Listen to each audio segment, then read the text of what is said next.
pildile, te võite võtta ise. Tore on näha teid. Väljas on kevad ja läheb järjest ilusamaks. Kriisi ja päike tuleb välja.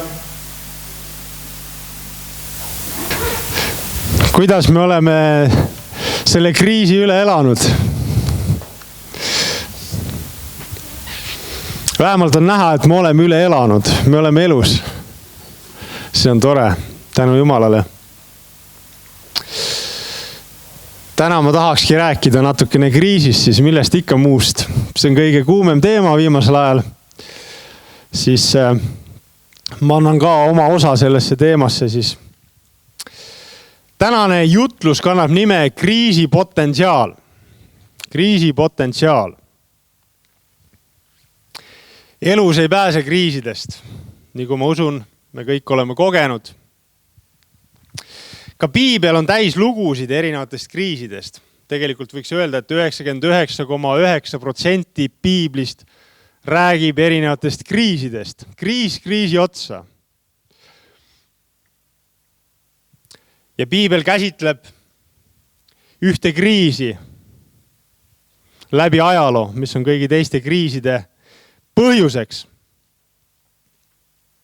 Huvitav on siinkohal see, et piibel algab õnnistusega ja piibel lõppeb õnnistusega. Kui Jumal lõi maa ja lõi inimese, siis ta vaatas, et see on väga hea ja ta õnnistas seda. Ja kui me loeme prohvetite ettekuulutusi lõpuaegadest ja kui me loeme ilmutusraamatu lõpuosa, siis me näeme, et seal on üks õnnistus, mis meid on ootamas, kui me käime koos Jumalaga, kui me usaldame Jumalat.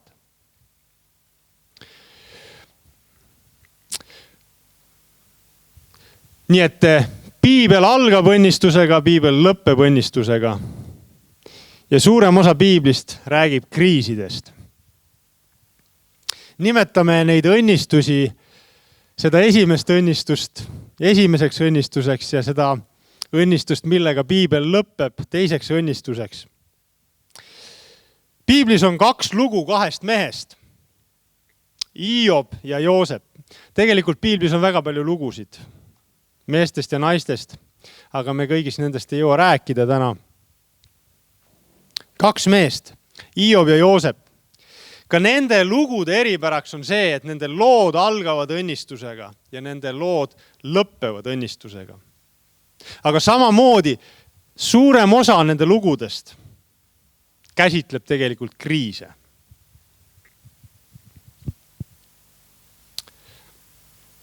Kriise, millest nad pidid läbi minema. Miks nendes lugudes on pühendatud nii palju kriisidele?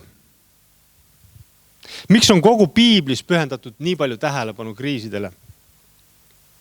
Mida kriisid meiega teevad? Kriisid kindlasti toovad esile meie suhtumise. Inimeste suhtumine kriisi on erinev. Ja ma tooks välja siin mõned suhtumisviisid, mis on väga levinud. Esimene suhtumisviis on see, et me ootame, kuni kriis möödub, et siis tulla tagasi oma tavapärase elurütmi juurde, tulla tagasi nendesse sisse küntud rööbastesse, kus me oleme aastaid tiksunud. Ja tegelikult sellise suhtumise puhul mitte midagi meie elus eriti ei muutu tänu sellele kriisile. Me võiks öelda siis, et see kriis, mis meie ellu tuli, tegelikult on täiesti mõttetu. See ei ole meie elus midagi head esile toonud. Me jätkame pärast samamoodi. Teine suhtumisviis on see, et me püüame kriisiga kohaneda ja eluga edasi minna. Siin ei keskenduta sellele, et mida me kriisi kestel teha ei saa, vaid sellele, mida me kriisist hoolimata teha saame. Aga on olemas veel 3. suhtumisviis ja sellest ma tahaks rääkida natuke pikemalt. See on näha kriisi kui võimalust. Sellisel suhtumisviisil on teatud eeldused. Selleks on veendumus, et Jumal on hea ja tema tahe minu suhtes on alati parim. Ning et Jumalal on ka kriisi kestel kõige üle täielik kontroll. Kui sinul on see usk ja see veendumus, mis toetub Jumala sõnale, siis sa võid rajada sellele oma lootuse, et Jumalal on isegi kriisidega mingi hea plaan sinu jaoks. See lootus annab sulle rahu ja suunab sinu silmad võimalustele kriisi keskel. Piiblis on veel üks mees, kuningas Taavet. Tema oli mees, kes oskas näha kriisides võimalusi. Ta nägi juba võimalusi enne, kui temast sai kuningas. Kui ühel ilusal päeval tulid vilistid Iisraeli laste vastu sõdima, siis Iisraeli armee oli ühe mäe otsas koos oma kuningaga ja vilistid olid teise mäe otsas koos Koljatiga, oma kõige vägevama sõjamehega. Ja 40 päeva käis Koljat ja pilkas kogu Iisraeli armeed kuningaga ees otsas. Kogu Iisrael nägi kriisi, nägi, mida nad ei saa teha. Aga Taavet, kes oli karjapoiss, kes tuli oma vendadele süüa tooma, tema nägi midagi muud. Taavet küsis, mis see mees saab, kes Koljati maha lööb? Mis see mees saab? Siin on võimalus midagi saada.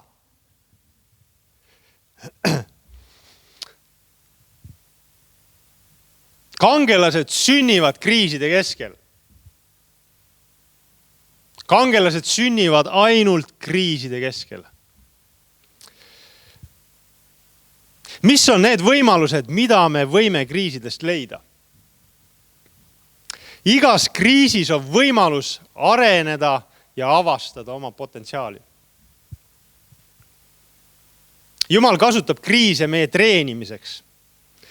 Treenimine on alati pingutus. Treenimine on piiride ületamine. Sa ei saa kunagi teada endas peituva potentsiaali suurust, kui sa ei ületa oma tänaseid piire. Sa võid terve elu joosta väga hästi 10 kilomeetrit. Aga kui sa kunagi ei proovi 15 kilomeetrit või 20 või 40 kilomeetrit, siis sa kunagi sa tead, et sa tegelikult oled võimeline maratoni jooksma.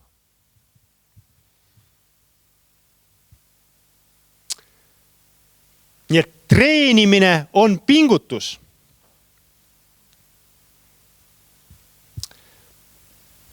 Jaakobus 1.2 ütleb, pidage seda lausa rõõmuks, mu vennad, kui te satute mitmesugustesse kiusatustesse.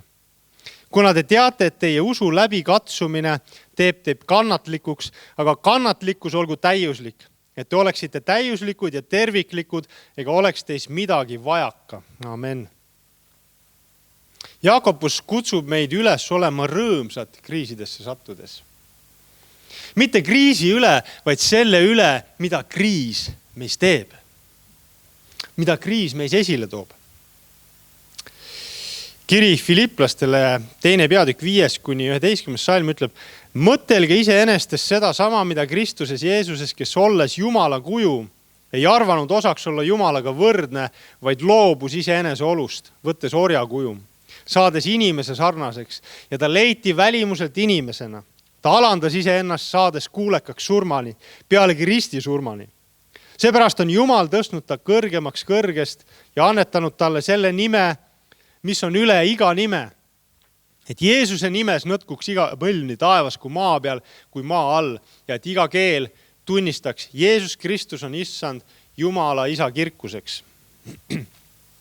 Ja ma loeks siia juurde veel Heebrea kirjast 5. peatükist 7.-9. salmini. Oma maise elupäevil ohverdas Jeesus palumisi ja anumisi suure hüüdmise ja pisaratega selle poole, keda ta võis päästa surmast. ja teda võeti kuulda tema allaheitlikkuse tõttu. Ja olles küll poeg, õppis ta kuulekus selle läbi, mida ta kannatas. Ja kui ta oli saanud täiuslikuks, sai ta igavese pääste toojaks kõigile, kes on talle kuulekad. Amen. Piibel ütleb, et isegi Jeesus sai täiuslikuks kannatusi läbides. Seega kriisid treenivad meid täiuslikeks. Huvitav on see, et nii Filippi kiri kui Heebrea kiri räägivad kuulekaks saamisest ja alandlikkusest kui täiuslikkuse eeldusest. Suurim takistus Jumala õnnistuste kätte saamisel on meie isekus. Ja sageli ka materiaalses maailmas suurim takistus, mis seisab meie ja edu vahel, on meie isekus.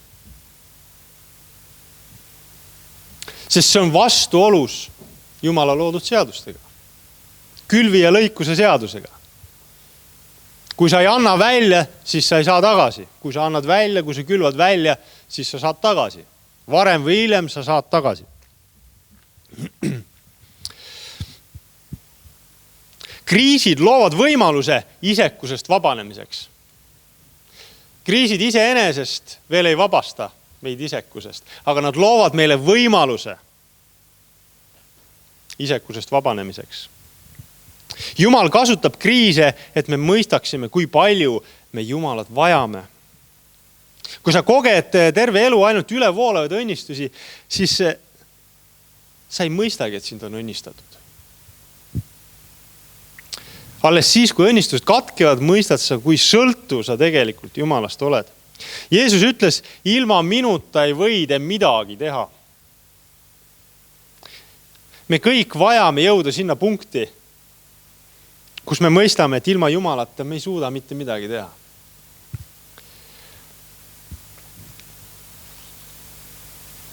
Sellepärast jõuavad paljud inimesed Jumala juurde just katsumuste, raskuste, kriiside keskel.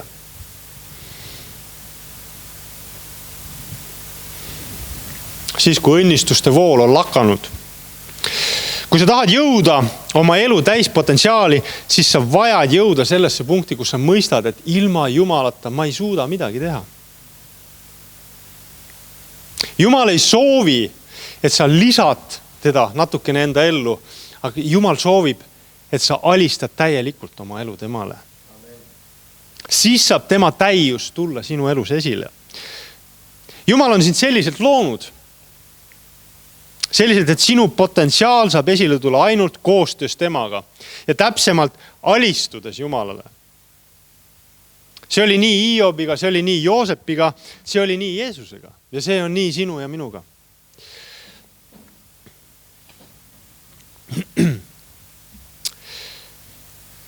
Nüüd teine võimalus, mida igast kriisist võib leida, on võimalus ennast tõeliselt tundma õppida.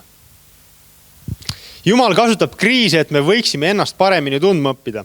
Ja miks see vajalik on? Sest mida paremini sa ennast tunned, nii oma tugevusi kui oma nõrkusi, seda võimekamaks sa muutud. Millal tuleb inimese iseloom kõige paremini esile? Raskustes, kriisides. Siis, kui on vaja vastutust võtta. Kui sa paned kirja, siis pane see lause kirja. Inimese iseloom tuleb esile ainult läbi olukordade, kus tuleb võtta vastutus. Inimese iseloom tuleb esile ainult läbi olukordade, kus tuleb võtta vastutus.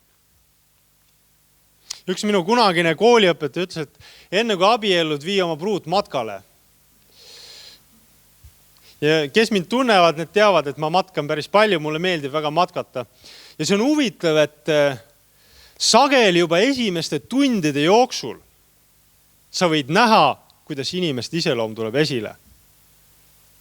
Kuidas inimesed reageerivad pealtnäha lausa tühistele probleemidele. Seljakoti rihm mõõrub natukene või jalad saavad natukene märjaks ja juba keegi leiab mingisuguse põhjuse, mingisuguse välise põhjuse või kellegi teise inimese, keda või mida süüdistada selles tühises probleemis. Ja sa näed samas ka teisi inimesi, kes lihtsalt on üle sellest probleemist. See ei olegi nagu mingi probleem. Ja kui on mingi tõsisem väljakutse, siis püütakse leida sellele lahendust. Mitte otsida süüdlasi, vaid püütakse leida lahendust. Nii et kriisid toovad esile selle, mis on meie sees. Kriisid toovad esile meie iseloomu.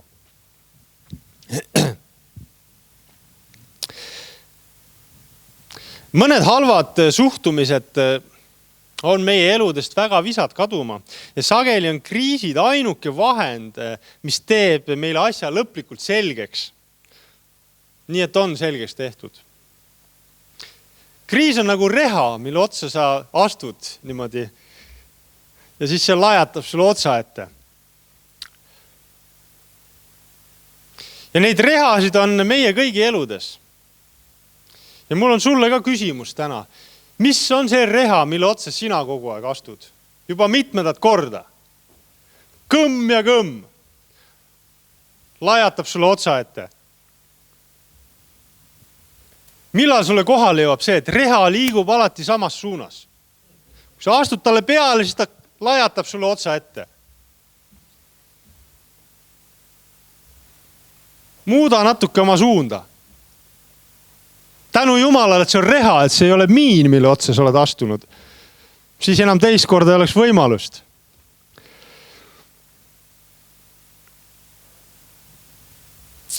Äkki ma peaksin võtma midagi oma suhtumisega ette.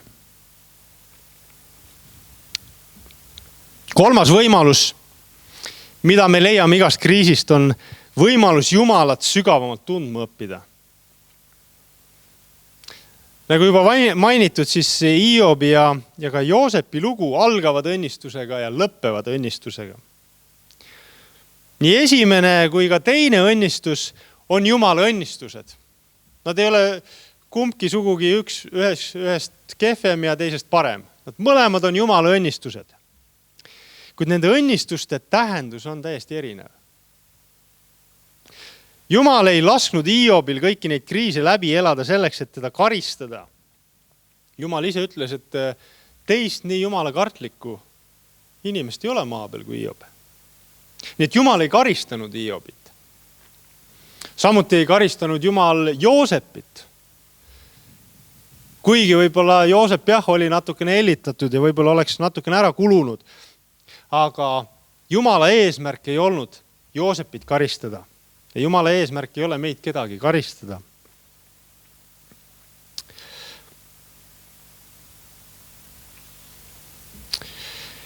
Ja kuigi nii Hiobi lugu kui Joosepi lugu pühendab enamiku tähelepanust kriisidele, siis tegelikult on need lood õnnistusest. Need on algusest lõpuni lood õnnistusest. Samuti on kogu Piibel tegelikult algusest lõpuni lugu Jumala õnnistusest. Ning kogu Piibel ja kristlus on suunatud ühele eesmärgile, et inimene võiks jõuda Jumala õnnistuse täiusesse. Jumala õnnistus oli ka enne kriise Hiobi suhtes täiuslik, aga Hiob ei saanud seda täiuses ja kogu selle suuruses vastu võtta, sest tal puudus lähedane suhe Jumalaga. Ta oli eeskujulik, ta püüdis olla Jumalale nii kuulekas, kui vähegi saab. Isegi natuke rohkem. Aga tal puudus see lähedane suhe Jumalaga. See lähedane Jumala tundmine. Hiob ise ütleb siin oma kannatuste lõpus siis, Hiobi raamatu 42. peatükis, ma olin ainult kõrvaga kuulnud kuuldusi sinust, aga nüüd on mu silm sind näinud. Nii et selle kriisi kestel Hiobi silmad avanesid. Ta jõudis lähedasse suhtesse Jumalaga. Ta jõudis Jumala tundmisesse. Jumala eesmärk ei olegi sind kriisidega karistada. Jumal kasutab kriise, et me võiksime teda sügavamalt tundma õppida. Jumal tahab, et sinu suhe temaga ei seisneks ainult kuuldustel, vaid et sa tõepoolest tunneksid teda. Läbi kriiside me saame Jumalaga lähedasemaks. Õnnistused ilma kriisideta ei too meid tegelikult Jumalale lähemale. Õnnistused võivad meid tegelikult isegi Jumalast eemale viia ja neid näiteid on tegelikult päris palju. Õnnistused ei õpeta meile midagi. Samas me vajame õnnistusi, et saada sütitatud, et saada sellist uut jõudu ja energiat. Aga õnnistus iseenesest ei õpeta meile mitte midagi. Need, mis meist tegelikult kõige rohkem kujundavad ja Jumalale lähemale viivad, on kriisid.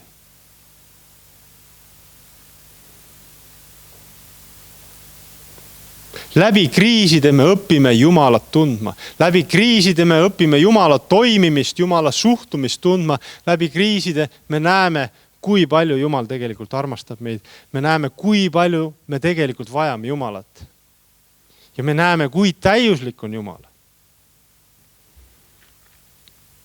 Jumala kõige suurem soov sinu suhtes on, et sa saaksid temaga lähedaseks. Jumal tahab sind õnnistada.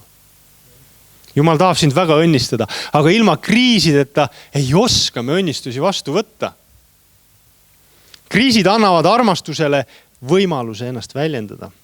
Jumal on armastus ja Jumal armastab meid alati. Aga armastuse suurus ja väärtus tuleb esile läbi kriiside.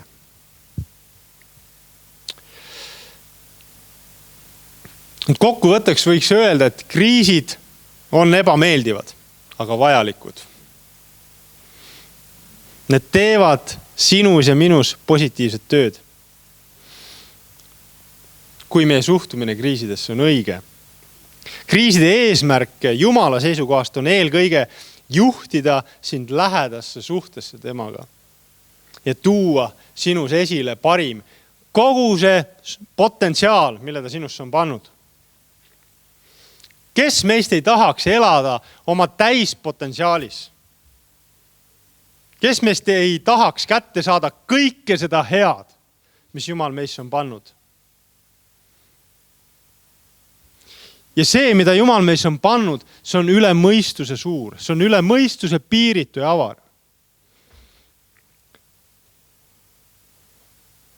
Teadlased on uurinud inimese aju, inimese geene, DNA-d. Selles on selline rikkus, selles on selline potentsiaal. Ja kui vähe me tegelikult sellest kasutame täna. See näitab, kui suur Jumala plaan on iga ühega meie jaoks. Mitte keegi meist ei ole mõttetu inimene, juhuslik inimene. See, kuidas Jumal meid on kujundanud, kui põhjalikult ta meid on vorminud, kui põhjalikult ta meid on disaininud, kui täpselt on ta pannud meie sisse selle informatsiooni. See näitab, kui väärtuslikud me oleme tema jaoks. Iga üks meist.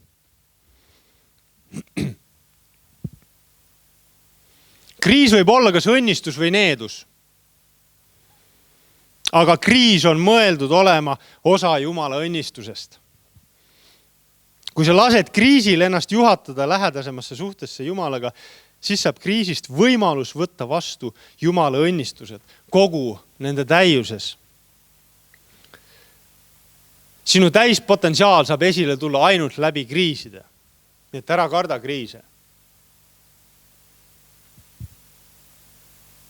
Ja nii kui juba öeldud, kangelased sünnivad kriisides.